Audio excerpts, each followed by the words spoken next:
Bien, bonsoir. Dans l'actualité, le Sud-Est qui affiche le sourire face aux différentes décisions du dernier Conseil présidentiel sur l'enseignement supérieur. Les balises aux yeux du syndicat unitaire des enseignants du Sénégal indiquent un excellent potentiel de succès. Parcelles Assainies, unité 7, les habitants vivent mal la cohabitation avec les bus et des camions gros porteurs. Ils reprochent aux machines une occupation anarchique de la voie publique. GFM, groupe Futur Média, 11 ans, toujours leader. Les festivités dans le cadre de l'anniversaire se poursuivent. Ce matin, comme sur ces images, le personnel a pris le relais des vendeurs habituels du quotidien L'Observateur.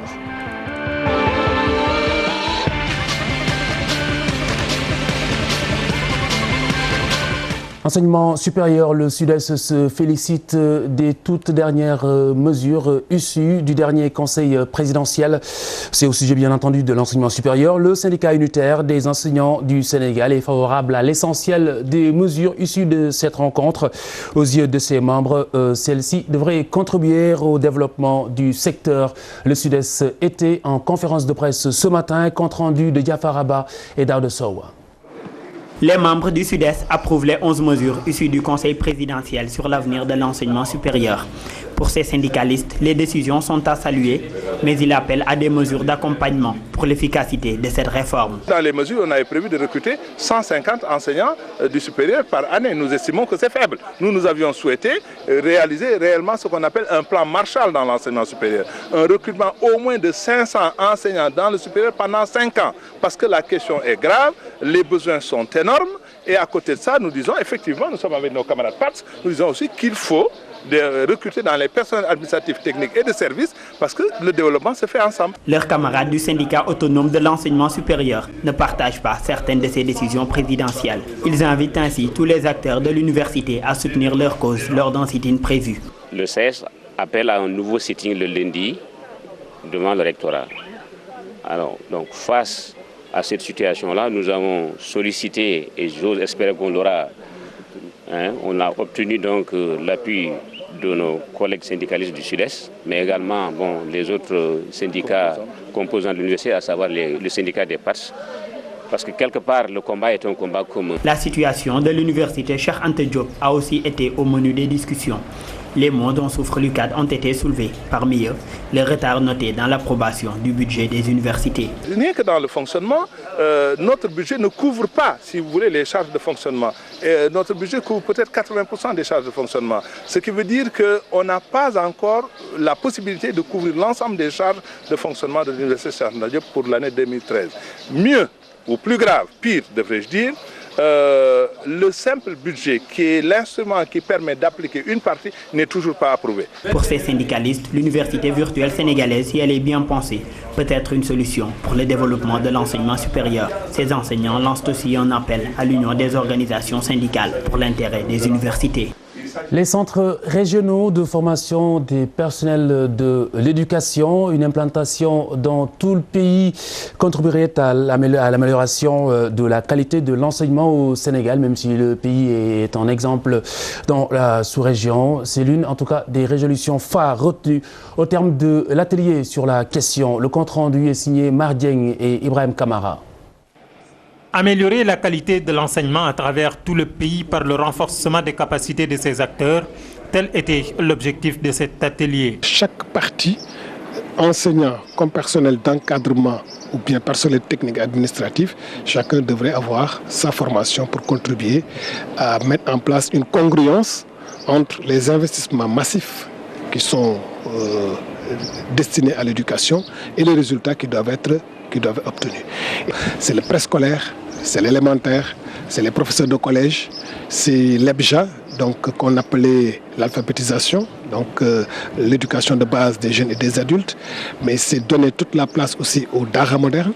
Malgré les nombreux revers que connaît l'éducation sénégalaise, notre pays a souvent servi de cas d'école. Cette expérience qui est unique en son genre en Afrique a attiré l'attention des partenaires et particulièrement de l'UNESCO à travers l'équipe spéciale de la Task Force qui s'occupe de l'éducation pour tous et qui a pensé qu'il fallait commanditer cette étude diagnostique pour voir dans quelle mesure ce modèle du Sénégal peut être exporté et appliqué dans d'autres contextes, en Afrique, en Asie, en Amérique. La région de Tambacounda, qui est l'une des plus touchées par le manque de personnel qualifié, peut compter sur les conclusions de cet atelier. Aujourd'hui, ça commence à être très clair.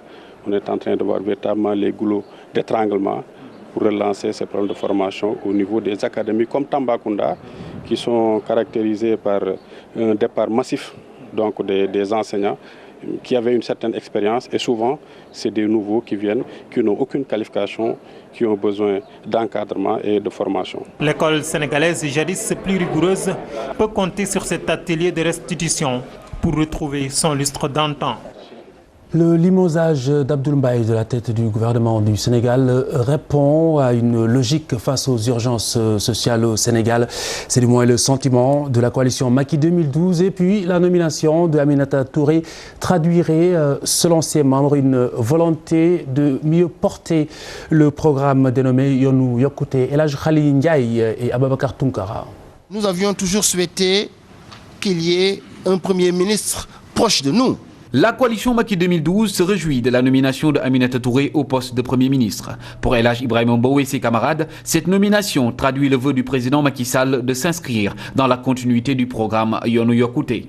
La coalition se félicite de la décision de son Excellence M. Macky Sall, président de la République, de nommer notre camarade Mme Aminata Touré, femme de terrain, éminent membre fondateur de la coalition Macky 2012, et pilier du programme Yoonu Yokkute au poste de Premier ministre, chef de gouvernement de la République du Sénégal. La coalition Macky 2012 salue le choix judicieux de Monsieur le Président de la République qui, par cet acte de haute portée politique, traduit sa détermination à opérer efficacement pour rendre les politiques publiques rapidement agissantes au grand bénéfice des populations. Pour Macky 2012, le limogeage d'Abdoul Mbaye s'explique par une volonté populaire de répondre rapidement aux urgences économiques et sociales du moment. Abdoul Mbaye est bien parti, nous l'avons souhaité. Nous avions demandé le départ d'Abdoul Mbaye. Nous avions souhaité aussi la dissolution de ce gouvernement, nous l'avons obtenu. Voilà pourquoi, Macky 2012, nous sommes requinqués, motivés pour un Sénégal meilleur. Macky 2012 ou Benno Bokk Yakaar, des alliés qui s'inscrivent dans une stratégie de positionnement au sein du gouvernement de Macky Sall. Reste à savoir si le peuple passera avant le parti. Le projet de gestion durable des déchets solides urbains au Sénégal, ça a fait l'objet d'échanges ce matin à Dakar. La phase 1 du programme consistera à accompagner les collectivités locales dans ce sens. Et permettre aux collectivités locales de se doter d'un système de gestion des ordures et promouvoir les métiers et l'industrie des déchets. Voilà les objectifs du programme national de gestion des déchets PNGD. Aujourd'hui, l'État a mis en place le programme national de gestion des déchets donc pour accompagner l'ensemble des côtes locales du Sénégal donc dans la prise en charge du secteur des déchets, donc en particulier pour permettre d'améliorer donc le cadre de vie, mais surtout aussi répondre favorablement à la demande sociale. Pour la première phase, 4 zones sont concernées, Touba, Tivaouane, Kaolack et Dakar. Ces collectivités à elles seules concentrent plus de 5 millions de la population du Sénégal. Une solution pour juguler ce problème. Il s'agit de la phase numéro 1 d'un grand programme qui est le programme national de gestion des déchets qui couvrira l'ensemble du territoire national. Et parallèlement, nous allons lancer sous peu le programme prioritaire de propreté, les 3P. Donc, ce programme concernera également beaucoup de villes du pays. Extrait. Pour un montant estimé à plus de 17 milliards de francs CFA, l'État du Sénégal estime que ce projet vient à point nommé. C'est le premier jalon d'un programme national. En fait, ce qui se passe à Kaolack et dans beaucoup de villes, c'est la question des décharges intermédiaires. Les quartiers de Kaolack sont propres. Aucun quartier n'est mal propre à Kaolack. Le problème, ce sont les décharges intermédiaires, parce que nous avons, quand je parle de Kaolack, je suis sûr que je parle au nom de Tivaouane, de Dakar et de Touba. Nous avons des systèmes de ramassage des ordures très performants, avec le système ROC, ramassage des ordures par les charrettes, mais il se trouve que les décharges intermédiaires sont le long des routes d'accès à la ville de Kaolack, et évidemment, c'est cet aspect un peu repoussant que nous voyons tout le temps. Le programme est étalé sur une durée de 4 ans. Il a pour vocation l'amélioration à l'accès aux services publics et la création d'emplois directs. Ils n'en peuvent plus, ils n'en veulent plus de côtoyer au quotidien de grosses machines et des bus qui leur disputent l'espace dans le quartier. Les habitants de l'unité 7 des Parcelles Assainies qui dénoncent une occupation anarchique de la voie publique qui cause en plus des accidents. Mohamed Dieng, Ibrahim Djumaba. Ce décor a fini d'exaspérer les habitants de l'unité 7 des Parcelles Assainies. Ils s'insurgent contre cette situation. Il y a des véhicules de gros porteurs, des camions de 20 tonnes qui stationnent sur l'émissaire de Cambérène. Vous savez, ces véhicules, avec leur poids, ils peuvent alors d'un jour à l'autre détériorer alors l'émissaire. C'est le canal qui conduit les eaux usées à l'océan Atlantique. Nous avons alors remis terre et ciel pour que ces véhicules ne se garent plus à cet endroit, mais en vain. Il est donc il urge de les faire déguerpir. Les autorités administratives ont été saisies. Malgré cela, rien n'a changé depuis lors. Pourtant, les accidents sont récurrents sur cet axe. Aujourd'hui, on est face à une situation désastreuse. On ne peut pas rester une semaine sans avoir 2 accidents. Et il y a eu des accidents mortels ici. Okay? Et le danger, c'est qu'après que la mairie de Dakar ait déguerpi toutes les voitures gros porteurs au niveau de la ville, on se rend compte que tous les camions, surtout des camions défectueux qui ne marchent pas, sont ici garés sur les deux voies de Cambérène. Il y a un problème. Chaque jour, on a des jeunes, des accidents, où soit les gens perdent leurs jambes avec des fractures ou bien même des décès. Donc, on voudrait alerter l'opinion, alerter l'État. Parce que le sous-préfet était présent ici, le commissaire des parcelles était aussi bien présent et nous avait promis qu'il allait mettre en place les sommations pour que quand même ces engins puissent vider les lieux. Si on laisse passer avec la rentrée, ça va être extraordinaire avec les enfants. Donc ce qu'on veut, c'est qu'on puisse nous aider, que ces camions-là puissent être déguerpis. Après l'épisode du canal de Cambérène, voilà une nouvelle préoccupation qui hante le sommet des riverains de cette conduite d'eau usée qui risque de s'écrouler sous le poids de ces gros porteurs. À Colobane, voici une forme d'entrepreneuriat, d'auto-entrepreneuriat qui attire de plus en plus les jeunes. La récupération et la vente de cuivre et d'aluminium. Une aberration en revanche, le métier n'est pas sans risque et rapporte peu selon les acteurs qui semblent l'avoir investi par défaut. Un véritable business opéré par ces jeunes dans la vente d'aluminium et de cuivre. Nous sommes à Colobane. De la collecte à la vente, en passant par le posage, ces jeunes nous font découvrir les étapes de ce travail à la chaîne. Des gens avec leurs chariots partent dans les maisons et récupèrent les climatiseurs et les machines qui ne sont plus utilisables. Ils nous les revendent. Ensuite, c'est à nous d'extraire la matière avant de les revendre. Des coups de marteau répétés sur le radiateur, Larfaï, tout comme son ami, décrit les difficultés d'une telle activité et les risques auxquels il s'expose. Parfois, tu peux te blesser ou bien te brûler. C'est dire parfois en tapant sur le fer, à la place du radiateur, je tape sur mon doigt. Vraiment, c'est un métier à risque. En ces périodes, leur chiffre d'affaires connaît une baisse. Ils pointent du doigt une mauvaise politique de l'État dans ce secteur. Tout ça, c'est à cause du nouveau régime. Les Chinois avec qui nous travaillons ne nous arrangent pas. On travaillait normalement, mais là, vous voyez, on remet notre fer aux Chinois et ils tardent à nous payer, contrairement aux Indiens qui, eux, payaient cash. Des jeunes plus que jamais décidés à défier les coups de marteau qui peuvent à tout moment atterrir sur leurs doigts. Ici, tous les moyens sont bons pour trouver de quoi ramener à la maison. Cet ouvrage qui vient de paraître, Les marchands dits ambulants, l'auteur lui-même est marchand. Entre les lignes, il partage son expérience et attire l'attention surtout sur une activité qu'il qualifie de poumon ou de potentiel poumon économique pour le Sénégal. Le meurtre de 2007 m'a poussé de faire une réflexion sur l'activité des marchands ambulants.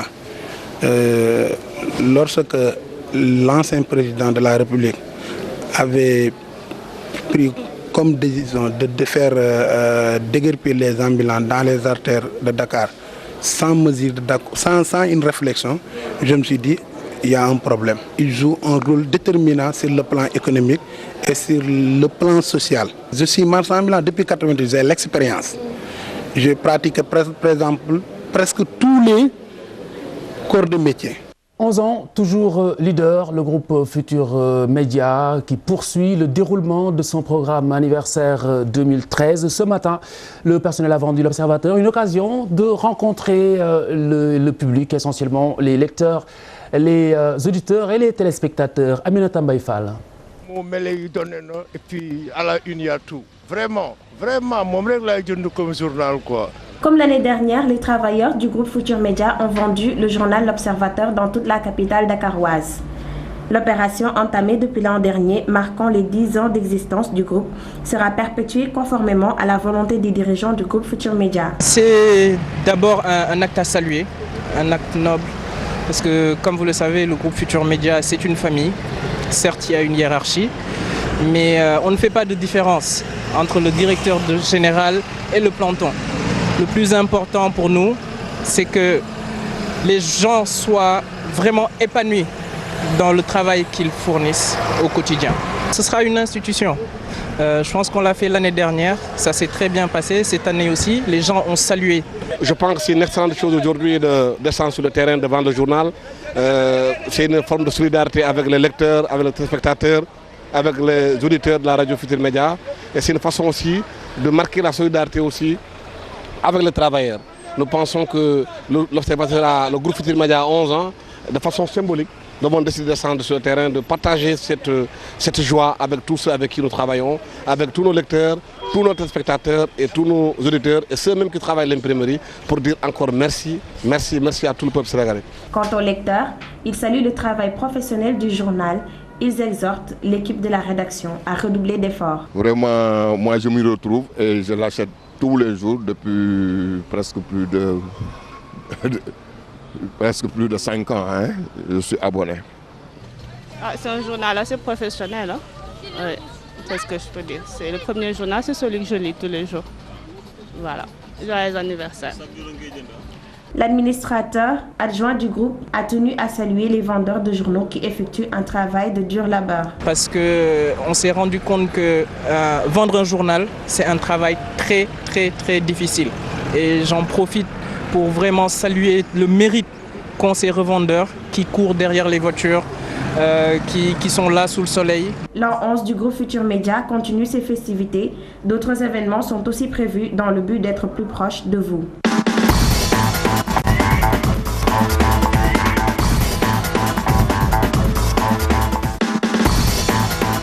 Le Cheikh Tidiane Diao, bonsoir. Bonsoir Khalifa Diakhaté. Joyeux anniversaire.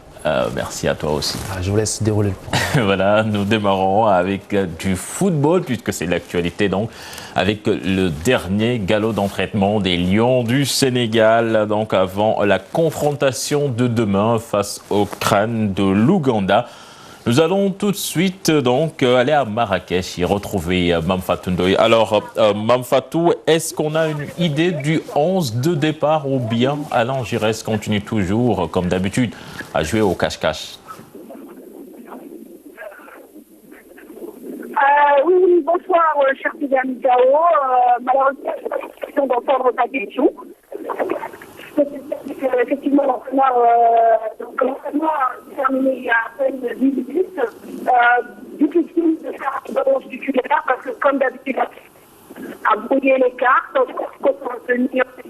comme à l'instar de ce qui s'est passé hier durant la séance d'entraînement, il y a une opposition entre deux groupes de joueurs. Thiago Kouyaté qui était quasi forcé à participer à l'intégralité de la séance d'entraînement. Et puis les joueurs se sont exercés également à tirer les corners et à descendre sur les corners. Et entre-temps, on a vu l'arrivée de l'équipe qui également s'est entraînée sur un compte du grand stade de Marrakech. Comme entraîneur, Alors, donc, nous nous excusons de la mauvaise qualité sonore, donc, de cette liaison téléphonique. Donc, Mame Fatou Ndoye qui était en ligne, les Lions du Sénégal, donc, qui ont fini leur galop d'entraînement. Et puis, Cheikhou Kouyaté, qui était annoncé quasi forfait, donc pourrait disputer ce match puisqu'il s'est entraîné en même temps que ses coéquipiers, les joueurs donc, qui se sont bien familiarisés avec la pelouse du grand stade de Marrakech. Alors, il reste donc qui se tient que ces joueurs sont prêts. Ils ont été volontaires et attentifs. Je vous propose de l'écouter. La qualification est le résultat la résultante du match. Donc on ne parle pas. Un match, on le joue pour le résultat qu'il est. Après, ce qu'il en découle, ça vient automatiquement et ça vient d'un enchaînement après.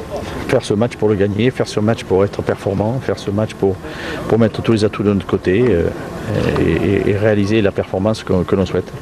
Coach, aujourd'hui vous avez travaillé sur des espaces très réduits. Qu'est-ce que vous cherchez exactement? Aujourd'hui, on cherchait simplement à prendre connaissance de l'espace où on a joué, le terrain, c'est tout. Donc il n'y avait pas quelque chose de particulier en termes de recherche sur le plan technique ou tactique. Voilà, ça a déjà été réalisé. Aujourd'hui, c'était la prise de connaissance de la pelouse.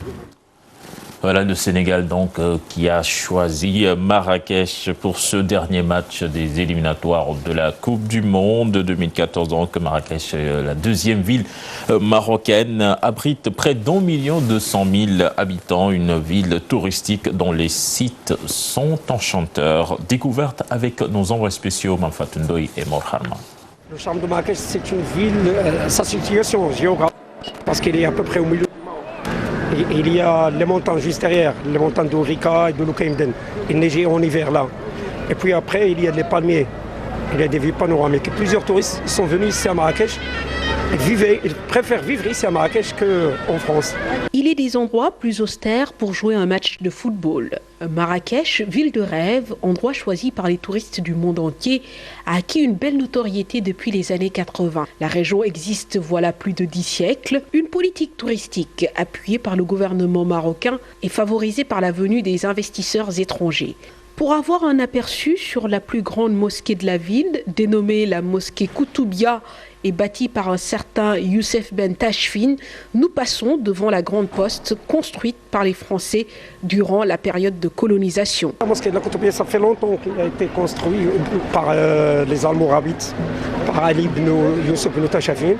Ça fait il y a 10 siècles. Celui qui a bâti la ville de Marrakech, Youssef Ben Tachfine, son tombeau il est juste là à côté. Entre les boutiques et les touristes, sur la place Diama El Fana, située en centre-ville bien sûr, l'ambiance est toujours à la fête. C'est une ancienne place. Et là, il y a beaucoup de spectacles. Il y a les boutiques, il y a le souk là, juste à côté. Et la plupart des gens qui venaient visiter Marrakech, ils venaient uniquement pour cette place. Parce que c'est un patrimoine national et international. L'histoire retiendra que Marrakech se protégeait il y a quelques siècles des voleurs et des envahisseurs grâce à des portes construites sur plus de 30 km autour de la ville. Aujourd'hui, Marrakech a brisé les barrières et détruit les enclos pour faire le bonheur des autochtones et des étrangers. Manfatou Ndoye, merci. Donc, coup d'envoi de ce match Sénégal-Ouganda demain à 20h. Et puis à suivre l'avant-match et après-match ici sur nos antennes avec la direction des sports de Téléfutur Média. Et puis, nous restons toujours avec les éliminatoires du Mondial 2014 avec la France qui file tout droit vers les barrages.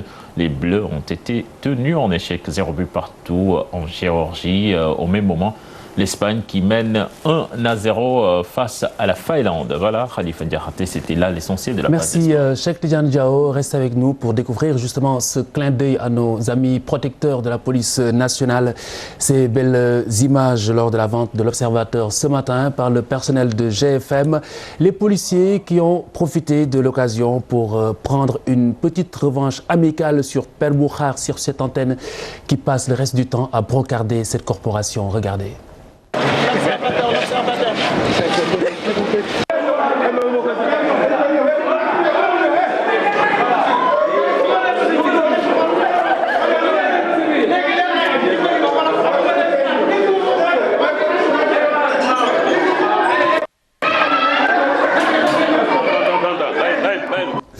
Très amical. Merci. Excellente soirée. Bon week-end. Au revoir.